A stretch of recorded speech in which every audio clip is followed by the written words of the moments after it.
Hello everyone, I am Julian Morris with the Channel 5 News. In the headlines, the Ministry of Health steps up efforts to prepare for possible dengue outbreak.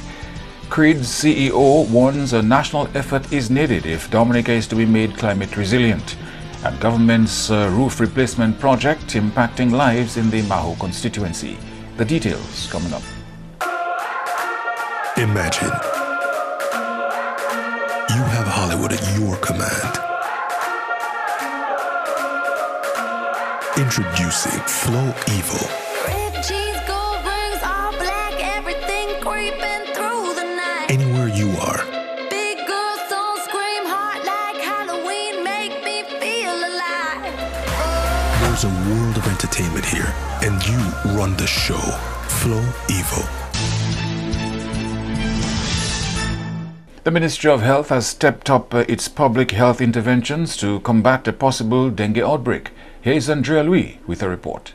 This action comes on the heels of dengue outbreaks in neighboring Caribbean countries. According to Chief Medical Officer Dr. David Johnson, on 3rd January, the Pan American Health Organization, PAHO, and World Health Organization, WHO, officially notified the ministry of a possible dengue threat. To date, there have been increased dengue cases in the French islands of Guadeloupe, Martinique, and Saint Martin. Dr. Johnson says steps are being taken at different levels to ensure Dominica is protected from the dengue threat. We alert our healthcare providers that there is there's a risk of we get an outbreak of dengue fever because of what is happening in the neighboring island. In terms of our education, this is part of what we're doing as well. We're educating general public in terms of what needs to be done. We have developed a number of public service announcements. Most persons here, because of the implication that we might have for visitors, etc., we go on an aggressive source reduction campaign at particular rung of ports of entries or main ports of entries, and it's a standard practice that we're striving to ensure that we have within 400 meter perimeter from our ports that we reduce or minimize the breeding sites of mosquitoes. Dengue fever is spread primarily by the Aedes aegypti mosquito, which also spreads the Zika virus and the chikungunya. Dr. Johnson says the wider public must also play its part in preventing increased cases of dengue fever in Dominica. I think with the assistance of the public, we can prevent an outbreak of dengue fever. I mean, a number of persons will say, oh, they generally expect an upsurge of the breeding size of mosquitoes around the rainy season. But when it's rainy season, I mean, in Dominica, rain is falling. Rain is falling. The pattern, the climate and weather seem to have changed drastically. So I think with the assistance of the public, we can prevent an outbreak of dengue fever happening in Dominica. The last time Dominica reported an outbreak of the dengue fever was in 2013. Andrea Louis, Channel 5 News. A clear definition of a climate-resilient country is among the agenda items for the Climate Resilience Executing Agency of Dominica. Here again is Andrea Louis with more. CEO of CREED, Pepecuye Badwell, was a featured speaker at the DAIC's Eggs and Issues Breakfast on Wednesday. Badwell says a proper definition of a climate-resilient country will help shape the projects and functions of CREED and in turn help it deliver on its projects. So when we say we will be resilient, what does that mean? Does that mean, as I alluded to earlier, that the infrastructure never collapses? Does that mean that we have 99% employment? Does that mean that we have 1% of children living under poverty? Let's just be very clear. Or do we have something that's a little bit more fluid, where we say, actually, it's Dominica's ability to bounce back? So within, one day, within 24 hours, everyone has access to water. Anyone who's cut off has enough food stores for a week. Be it dried fish or dry cassava or whatever in their homes. Be it everyone is within 2 kilometers walking distance over acceptable terrain to the nearest shelter. Is it that the government system does not go down and every key decision maker in government is reachable 24/7 because they have satellite phones? So how do we define resilience? We have to be extremely specific. Because if we're not specific, a couple of things are going to happen. Firstly, we're not going to get there.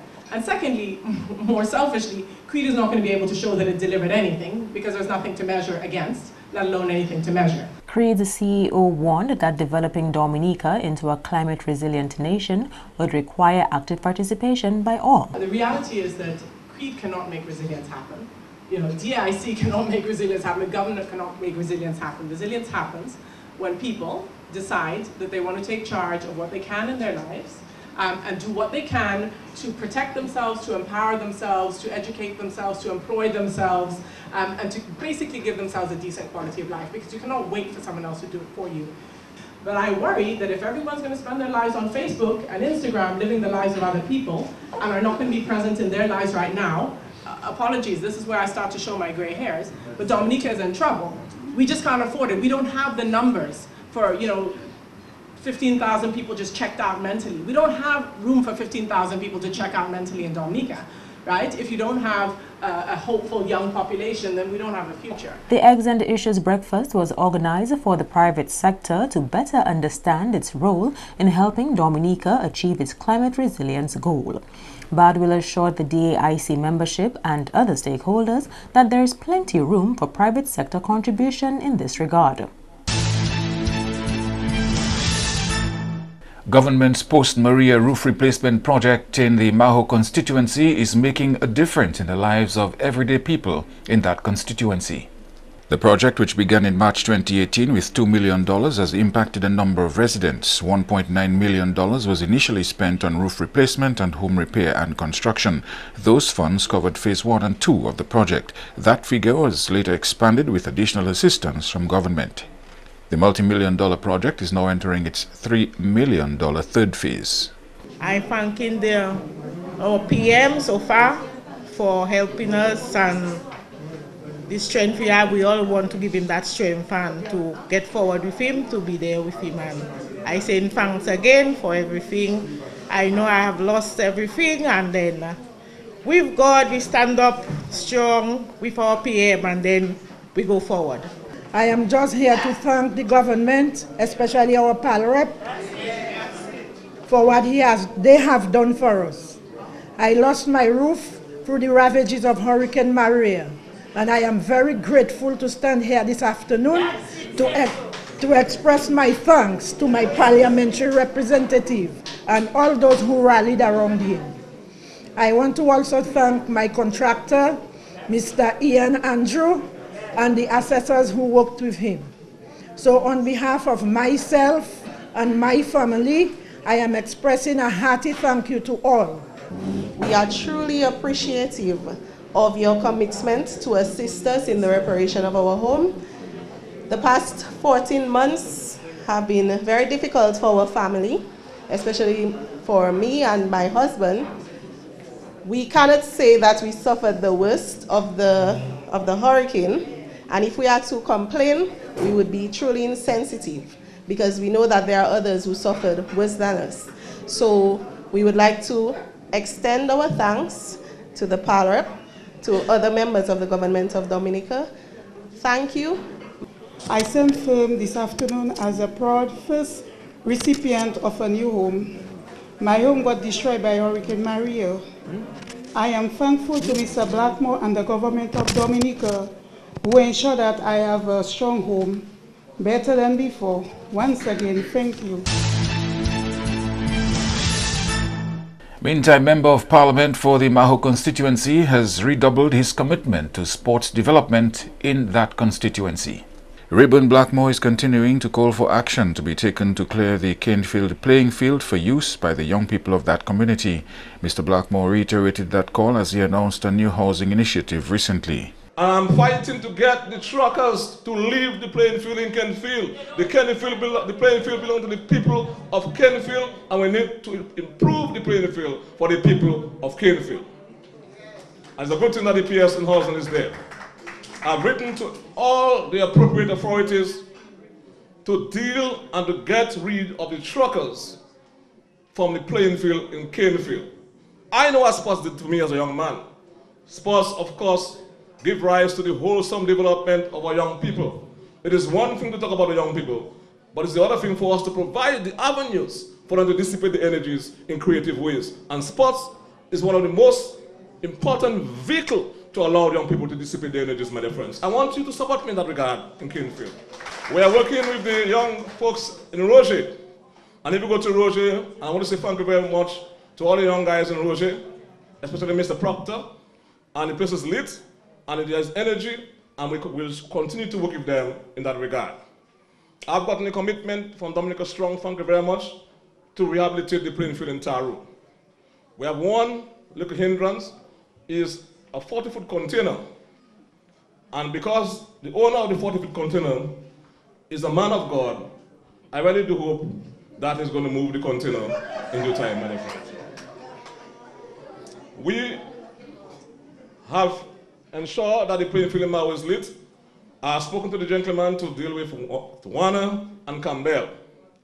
And finally, and I feel elated, that the people of Jimmy are going to have access to the playing field in Jimmy. Blackmore says he's awaiting the roofing materials for the basketball indoor facility in Massac, which is being brought in from Trinidad. You are watching Channel 5 News. We'll have more after this.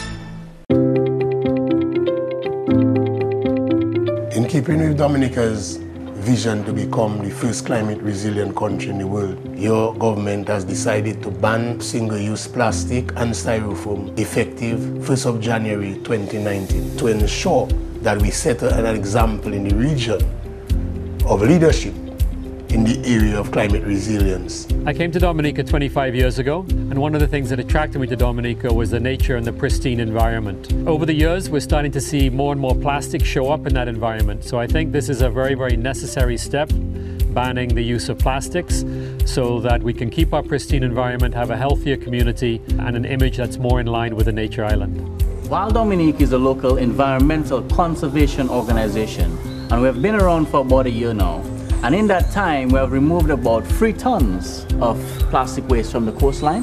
We have been doing this because of the detrimental effect that plastic has on our environment, like killing thousands of our wildlife, causing our soil to be infertile, poisoning our waterway, and in turn harming us. We commend the government for its recent plastic ban and look forward to working with the government for cleaning up our nature island. Conventional polymer stays in the environment for 450 years, as opposed to a biodegradable product which would last 3 months in your environment. Imagine all that material being brought to a composting facility. It would mean that we would have less material coming to the landfill. It would mean that the 2 tons of material that we are receiving on the landfill could be diverted to a compost facility. This would improve our space on our landfill and the lifespan. We at the corporation definitely welcome the ban on the importation of single-use plastics and styrofoam products on the Commonwealth of Dominica. And we look forward to other initiatives that will help promote sound waste management on the island of Dominica. While the plastic ban is definitely a positive for us, we as a people must continue to be cognizant of how we dispose of our waste and always seek to reduce, reuse, and recycle.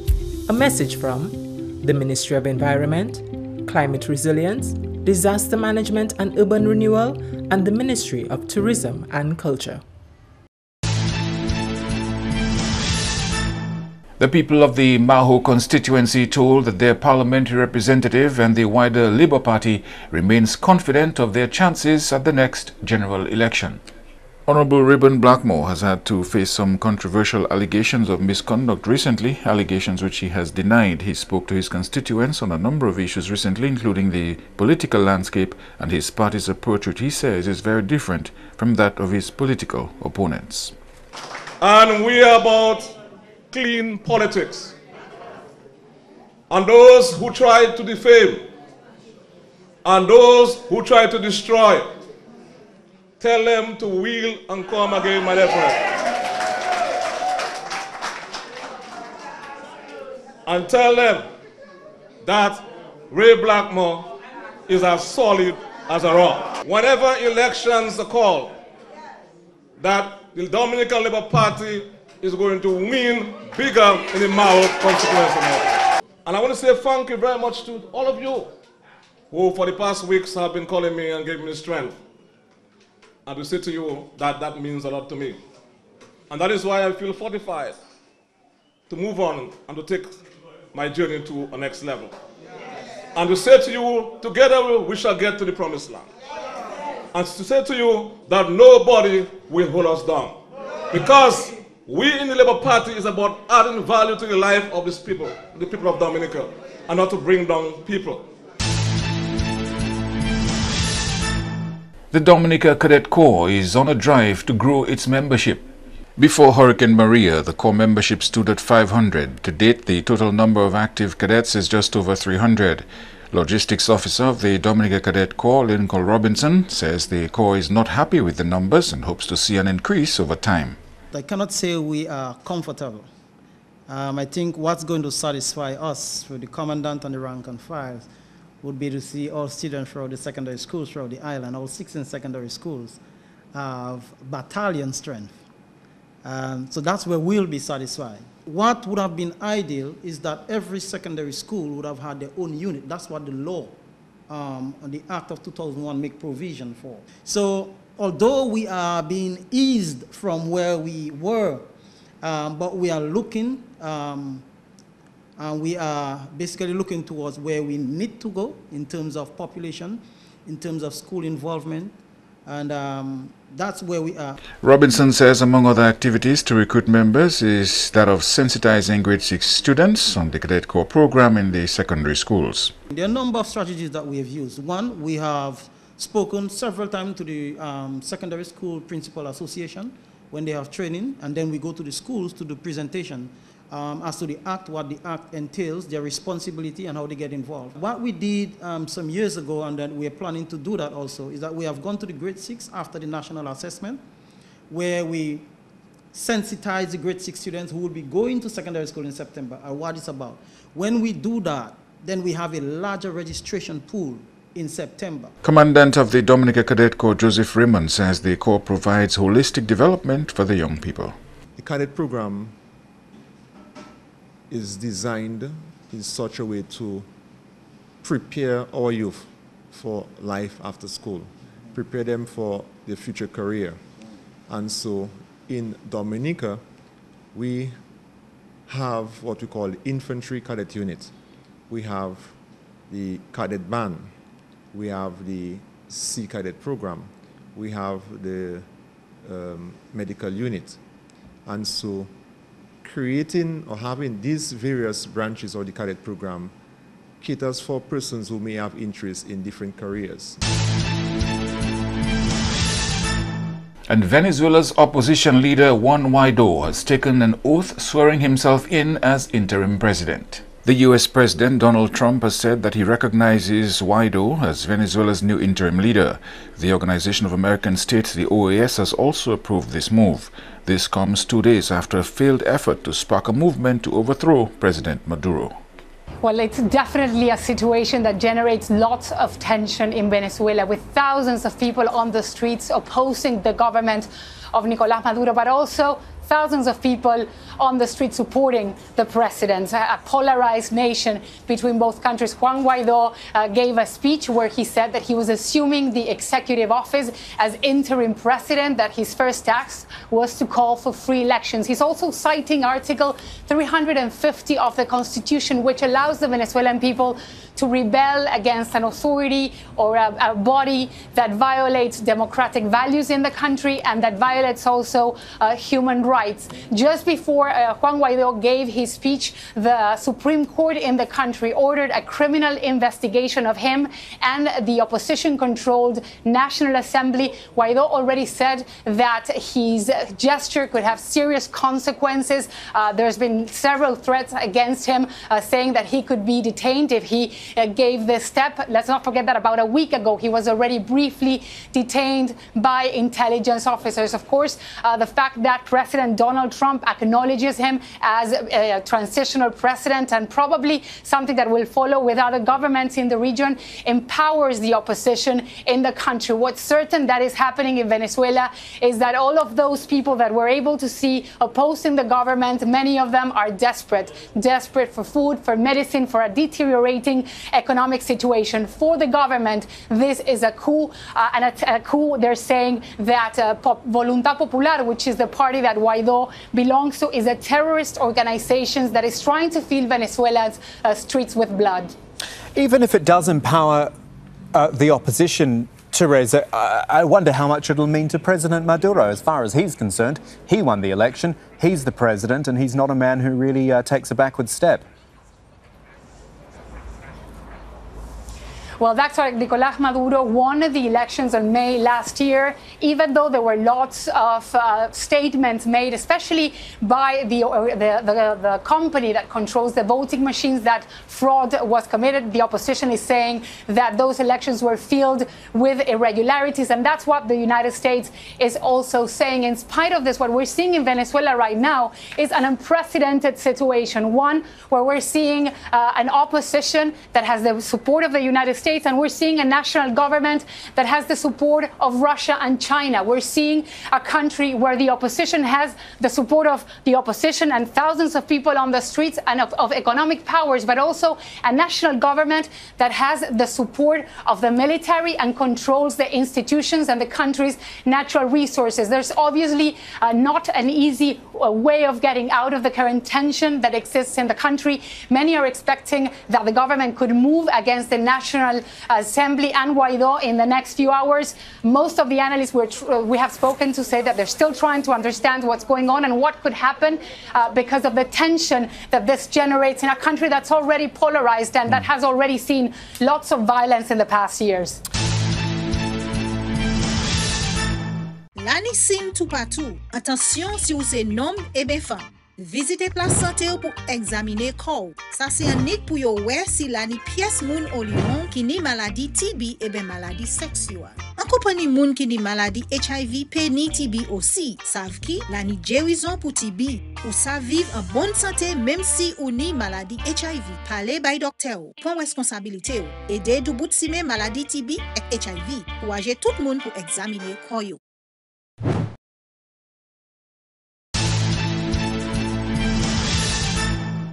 To end the news, a look again at the headlines. The Minister of Health steps up efforts to prepare for a possible dengue outbreak. CREED's CEO warns a national effort is needed if Dominica is to be made climate resilient. And government's roof replacement project impacting lives in the Maho constituency. Feel free to contact us at news@marpin2k4.com. You may access our past newscasts on our YouTube channel. On behalf of the production team, I am Julian Morris. Thank you for watching. Join us tomorrow.